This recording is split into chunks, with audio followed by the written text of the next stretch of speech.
Overnight, anti-police protesters took to the streets, despite pleas from New York's Mayor Bill de Blasio to hold off until the two officers could be laid to rest. De Blasio under fire himself for criticizing police tactics in the past. Hours earlier, he made it clear he's now in lockstep with the ranks. Officer Ramos and Officer Liu believed in something. They believed in making this world better. They believed in making this city better. The mayor's message of unity, accompanied by a citywide moment of silence for the fallen officers.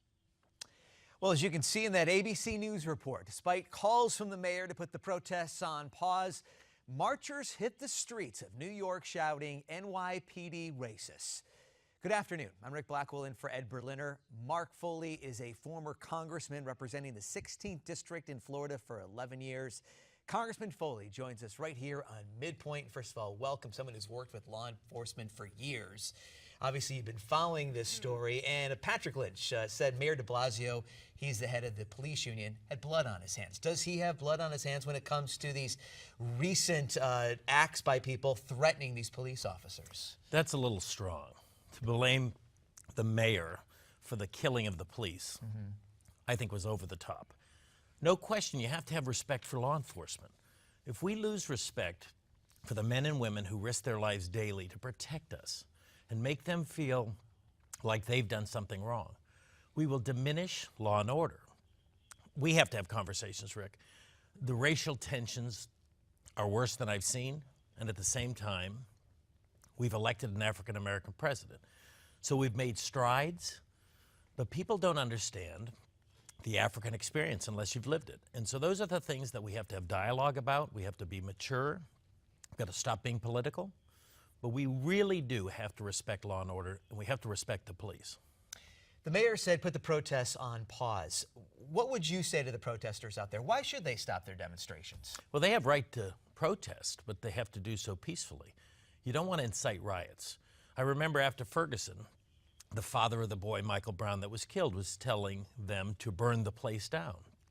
Protesting is one thing. To act out and say you disagree with policy. To incite violence, to incite destruction, that's not protesting, that's mayhem. We've got to discern the difference. We also have to have people like Al Sharpton respect the rule of law, and when his people, someone does wrong, he has to acknowledge it. When the police do something wrong, we have to acknowledge it. Both sides have to not assume the police were wrong or the African-American child was wrong. You have to look at the facts of each case. The Garner case is different for me.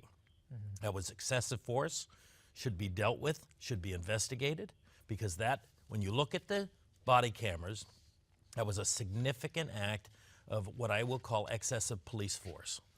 In the Ferguson case, we have a criminal. Michael Brown was committing crimes prior to his death. And so we have to differentiate between those two things. You know, you mentioned Reverend Sharpton. He has said that there will not be violence. But at some point, do you feel like the protesters, if they continue with these demonstrations, that maybe we will see more violence against police officers? We could very well. We could very well. You know, make your point and get them back home. Day after day after day of protesting the same issues, not going to bring back Mr. Garner. It's not going to bring back Mr. Brown. It won't bring back any of the problems. It brings attention to it, but there's a point you have to stop. You have to stop and say, all right, I've made my point, now let me go on to something else. Some of these people are professional protesters. They're brought in from around the country. They're brought in to create the kind of unrest that you're seeing in the city streets. It's not acceptable either. You know, Mark, you worked with law enforcement for a long time as a congressman, and obviously we've got Rafael Ramos's wake. That's going to be happening at 2 p.m. Eastern time in Queens. What should Americans do to pause and to think about the sacrifice made by law enforcement across this country? What should we do to really, in some ways, remember and honor their memory? I think it's important when you, as a citizen, pick up the phone, 911, they come immediately. Think of that. Think of the heroics. Think of the public safety. Think of the risk they take every day to protect us. If you don't appreciate that, then you have something fundamentally wrong with you. So I think as Americans, at 2 o'clock today, we should recognize 99.9% of police officers are doing great work and are very law-abiding. just like politicians. 99% are good people. There's a few bad apples. We have to separate the bad apples, and we have to move on and respect the rule of law and the authority and the police. Mark's going to join us for another segment straight ahead here on Newsmax TV.